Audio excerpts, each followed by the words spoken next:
Welcome everyone to Pillars of Eternity. Yes, a whole new game, along with Chrono Trigger starting up around the same time as this. And I'm just in one of those moods. I want to do some RPG. I also want to do a nice chill game. So that's what we're going to do with this. We're going to take our time, maybe longer videos than usual, maybe more sparse commentary. I don't know. We'll see how it happens.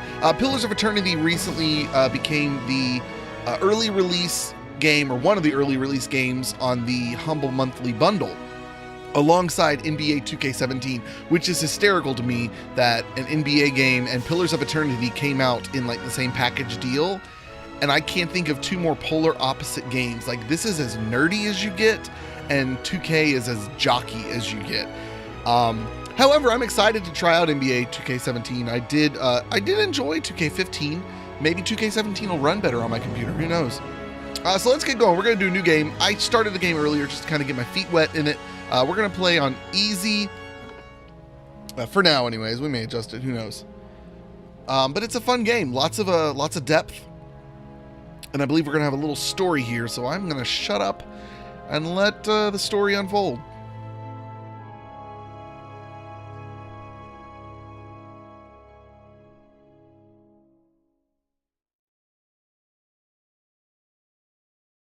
Five wagons grope blindly for the path on a starless night, their master glancing ever upward to the skies for assurance that he is on the right course.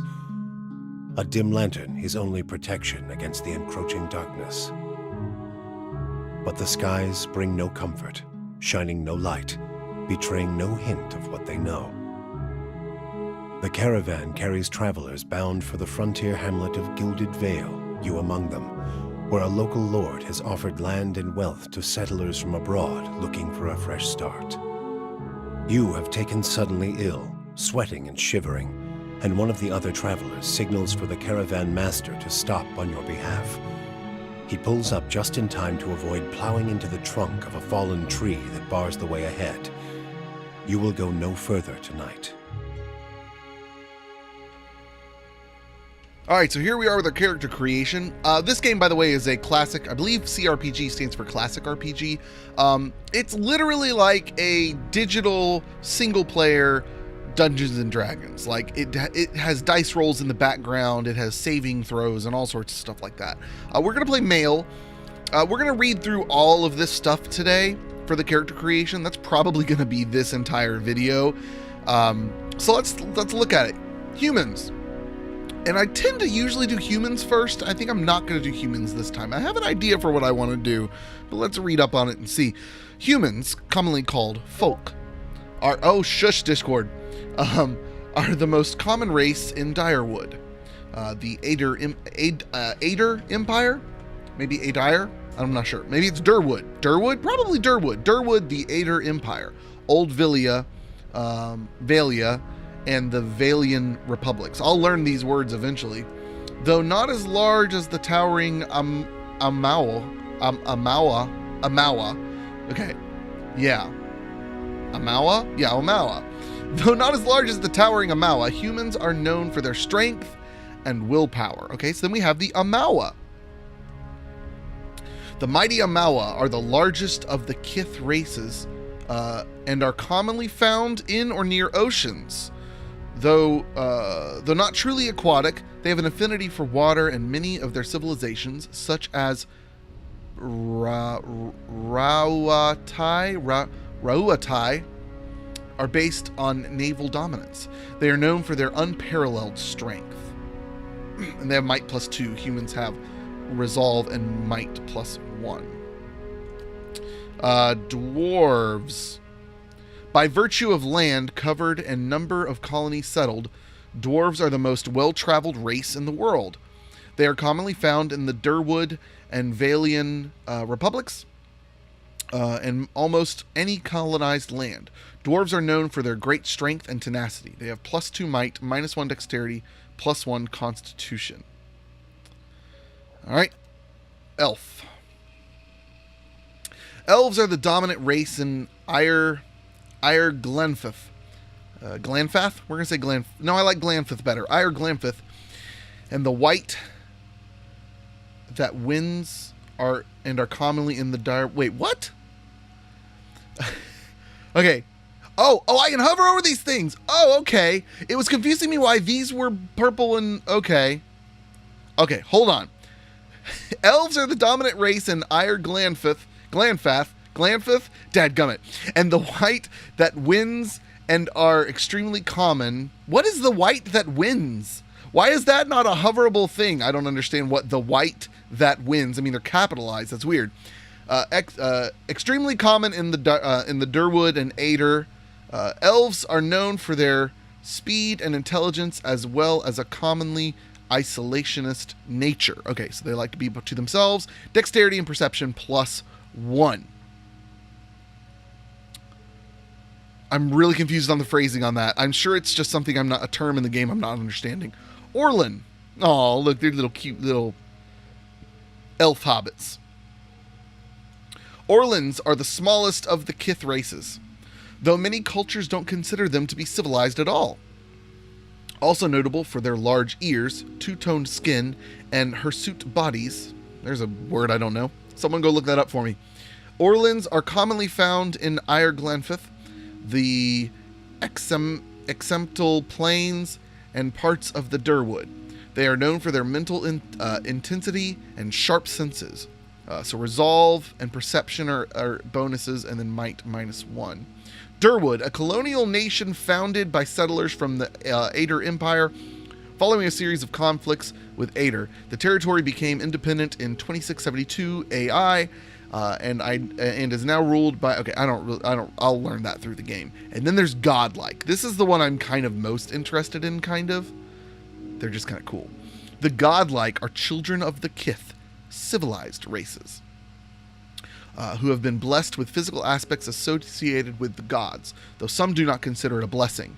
These aspects may take many forms and often come with mystical powers. Aberrant head shapes. Oh, aberrant? There's another word I'm not sure of. Aberrant head shapes are typical, and godlike are unable to wear protective headgear, as it is near impossible to find anything that fits. Because of their unusual nature and their inability to reproduce, godlike are often viewed with fear and wonder. Dexterity +1, intellect +1. I was thinking it'd be fun to play like a brute, like a I go around and bash people, and I'm thinking I want to do the Amawa. I guess I should figure out how they're pronounced if I'm going to say that. I think we're going to do Amawa. That's not what I expected to choose, but that's what I'm going to choose. Next up, sub-race. There's the coastal Amawa, who look like Avatar things. Viewed as a warlike race, the coastal Amawa live in a mainland region along the coast of the northern hemisphere. Lands they conquered by pushing Thurton, meadowfolk, Natlan savanna folk, and Orlin communities out. Okay, so they're pushing other people out. Their culture is more centralized and urban than their island cousins, though both groups are involved in seafaring. Coastal Amawa are very rare in the Durwood, but those that do make the journey usually do so as mercenaries, bodyguards, or soldiers. Towering physique, coastal Amawa gain bonuses to defend against prone and stun effects. Oh, that's nice. Island Amawa. Island Amawa originated in the Deadfire Archipelago, which I used to always read as Archipelago. For some reason, my brain would swap the G and the L when I was a kid, and I always read it wrong. Archipelago. So now, like years later, anytime I hear someone say archipelago, it sounds weird to me, like it's not a real word. 1,000 miles south of the Valian Republics. While psychologically similar to their coastal cousins, the coloration of Island Amawa is strikingly different, brown and yellow contrasting the coastal's blue and green. Though still uncommon in Durwood and surrounding environments, Island Amawa are more commonly encountered there than coastal Amawa, who are quite rare. When encountered around Durwood, they are often laborers, fishermen, and sailors. Armed to the teeth, all Island Amawa gain an additional weapon set. I like that for my character, because I want my guy to be this. I want him to be like a stupid, drunken brute. And I think the story will be that he's kind of been banished a bit from his people. Like, I don't know how much I'll be able to portray this in the actual game's choices, but for our own fun, he will have been banished from his people because he's too dumb to be a fisherman or a sailor. So he's been sent off to be a laborer. It fits in with the story that we just read, or with the description. He's been sent off to be a laborer basically on his own because he's too dumb. So we're going to make a really dumb character with low intelligence. So he's going to be probably barbarian. Aha! Yes, yes, yes. Brutes, madmen, berserkers. Though city-dwelling people often use the term barbarian with a dose of disrespect, these oh my goodness, that's hard to say. Rural warriors, I already have a hard enough time saying rural, are respected by their communities for their ferocity and fearsome presence on the battlefield. Barbarians have a special, almost religious role in some cultures, but in many places, the undisciplined, fearless style of the barbarian is simply how warriors conduct themselves. Starting ability, Carnage. When barbarians hit with melee attacks, they automatically make reduced damage attacks on all other enemies within a short distance of the target. Oh, that's cool. Athletics +2, survival +2. Now, what I should have been hovering over all these. Athletics. Adventuring is tiring work. In addition to the hazards of mortal combat, or wait, yeah, that's Mortal Kombat. Adventurers have walls to climb, rivers to cross, and pits to leap over. Once per encounter, characters with athletics can use the second wind ability to recover lost endurance. Oh, that's nice. Endurance is important. A higher athletics score increases the effect of second wind. In conversations and scripted interactions, athletics is used for physical feats like climbing, swimming, and jumping. Then survival. Survival allows characters to choose from a variety of long-term bonuses each time they camp. Oh. The first 6 grant the following bonuses. Damage reduction, received healing multiplier, bonus movement, accuracy. Okay, cool. After the 6th rank, the previously earned bonus become more powerful in the same order they were received. Survival can also be used in conversations and scripted interactions that involve wilderness challenges or specialized information about nature. Okay. Endurance, health, endurance, accuracy, deflection. Now, I do want to look at, what's a chanter? No, that doesn't look like my kind of guy. Speak chants? No. Cipher? No. Ciphers can directly target allies and enemies with powerful assault? No. I guess fighters is really the only other option. Fighters form the front line of disciplined armies across the Eastern Reach. Though they are most commonly found in cultures with an organized martial structure, fighters, no. Barbarian's the way to go. We're going barbarian. Going barbarian. Okay, barbarian abilities. We can choose one. Frenzy. Sends the barbarian into a frenzied state, granting a might, constitution, and attack speed bonus, but causing a deflection penalty against incoming attacks. While the barbarian's frenzy is active, his or her endurance and health are concealed. Oh. 1 per encounter. Speed is average. Effects, +4 might, +4 constitution, +33% attack speed, -10 to deflection, health, and endurance. And -10 to deflection, health, and endurance concealed for 12 seconds. And then barbaric yell. Lets out a terrifying yell, frightening enemies in the area of effect. 2 per encounter. Speed average. Area of effect. Radius from 5 meter radius from caster. Do I want to fear people or do I want to attack? We want frenzy. That's a whole lot more fun. Here we go. Okay, so we really need might and constitution. We have 15 points. We don't want intellect. Intellect represents a character's logic and reasoning capabilities in interactions. It can be useful for deduction, sudden realizations, and problem solving. In combat, it contributes to the will defense and influences duration and area of effect for all abilities and talents. It's recommended for barbarian, but we're going to negate it for the point of the character to make things more fun. We're just going to take it down to a 6. So he has -24% area of effect. Oh, is that what he needs it for? Durations and area of effect for all abilities and talents. Because he probably does have area of effect things, like his attack gets... The barbarian's attacks become forceful as to impact others around the target enemy. For every successful melee attack, the barbarian makes reduced damage attacks to all other enemies within a short distance of the target. Does that count as an area of effect attack? I don't know, but we're going to do it because it's the fun thing to do. Might. We definitely want some more might. Oh, and we see here that we get +2 from being a Mawa. Constitution, we'll put +2 into that. Let's do that up to 14. Dexterity is attack speed and reflex. Yeah, we definitely want that as well. Perception. Let's bump that up. Resolve. Concentration and deflection and will. Resolve reflects a character's internal drive, determination, fearlessness, and emotional intensity they can project to others. It can be useful for mental intimidation, leadership, and convincing performances. In combat, it helps characters maintain concentration. Okay, I do like that. Let's give ourselves a little bit of resolve. And let's do one more of each of those, and then one more in might and constitution. So we're dumb, but we're a brute. Culture. Aider. The Aider, let's just look at the stats first, and then we'll read what it does to see if we like it. Resolve, dexterity, resolve, intellect. Oh, it also determines what this looks like too. Constitution, might, perception. Oh, the white that wins. Here we go. It's a culture. Okay. I knew it was something I just wasn't getting. A large, cracked southern expanse of polar ice, the white that wins, is home to the pale elves and small colonies of daring explorers, outcasts, and adventurers. While virtually no plant life grows in the white, it is home to many hardy species of dangerous animals that forage from the sea and prey upon each other to survive. Let's look at the Living Lands. This isn't an outfit I really like, but I guess it's pretty good. The Living Lands is the mountainous region of a large northern island renowned for its diversity of plant and animal life.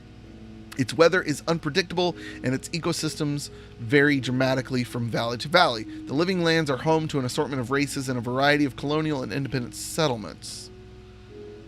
Dominated by the Amawa nation of Rawatai, the Gulf itself is host to a number of nations, most of them Amawa, Orlin, and Dwarven. Though these countries are relatively young, they are some of the most advanced colonial settlements in the East. The Gulf is a land of riches and resources for those who can take them, though the entire coast is often pummeled in violent storms. I feel like this is a good place to go because it's a place of business. This is where a lot of fishermen would be because we're fishermen folk. And I feel like this is a place I would be outcast from if I weren't good at it. So let's see what these are. Nope, I'm just going to glance through these real quick. Nope. This one is consisting of the nations of the Nasitak, dozens of Amawa settlements, and hundreds of lawless pirate-infested islands. No, that's not what I'm looking for. Nope, we're doing Rawatai. So I'm a Rawatai barbarian background. Oh gosh, there's so much to this. I love it. Background, aristocrat. You've lived your life amongst the nobility. No, descendant. Name for yourself. Oh, dissident, not descendant. You've made a name for yourself as a troublemaker. Disrespect for authority and lack of care regarding the rules and recurring themes in your life. I like that. Drifter's not bad either probably. You've never quite fit in no matter where you go. Each new town is just a place to rest briefly before moving on to the next. You are more comfortable on the road traveling the world. I like that one a lot. Laborer might be good. Your life has been spent in the study of your craft. No, it hasn't. I'm bad at things because I'm not smart. I don't pay attention. I'm a drifter. I'm not accepted because I'm dumb. There we go. Slave might have fit as well. All right, now we get to pick a color. I feel like he'd have something like super duper plain. Like a bit grimy even. Not that this really matters, but it does to me. Let's do that. I do like that red, but I'd like to play with something else maybe. So that does those pants down there. Yeah, I like that yellow. Hair. Let's give him dark hair. Skin. Ooh. Oh, that's cool.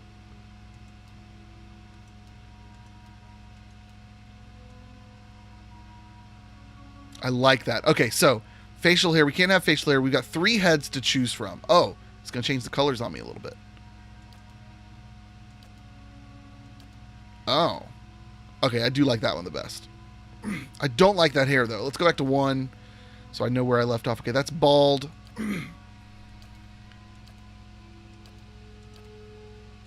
Not feeling any of these yet.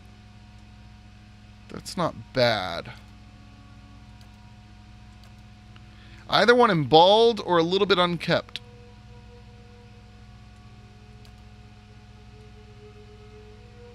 That's too anime. Oh, that's funny. Yeah, that's maybe. Oh, no, I think we're gonna go with bald. Maybe. No, I don't mind that one. That's good. It's a little too anime with the swoosh up at the front, but it's good. Are there any other pictures of those? Oh, look at that face. That is perfect for our character. Never mind. We're going to make him mimic that face. So head. Let's go back to this head, and he's going to be yellow. Yes, and he's going to be bald. There he is. I wish you could change the face a bit more, to be honest, because I love this face. This face seems a bit too... I know it doesn't really matter. That's it. That's the one, because that face is so perfect for my guy. He's just... Mm-hmm. Now I get to pick a voice. Not smooth, not sinister, not benevolent. Feisty? I've got this. No. Death to our enemies. Quick and quiet. Ready when you are. Leading the way. To whispers and shadows. Follow me. Let's go. Nice and slow. Yeah. Follow me. Let's go. I think Stoic's going to be the best one. The problem is... I could give him no voice. The problem Time is... to see and not be seen. Yeah? I've got this. Let's go. No, we'll do Feisty. My eyes are peeled. Yeah? I've got this. Yeah, that's not bad. I was hoping for something lower, but that's okay. Enter name. All right, so we need a name. We're going to go with... this just hit me. I'm going to go with Croc. This is probably a horrible name for him, like, lore-wise. Croc... Croc Hammer. But H-A-M-U-R. Croc Hammer. Yes. There we go. So cool. All right. That's it for this episode. We'll see you guys next time when we begin our journey. Adios. Goodbye.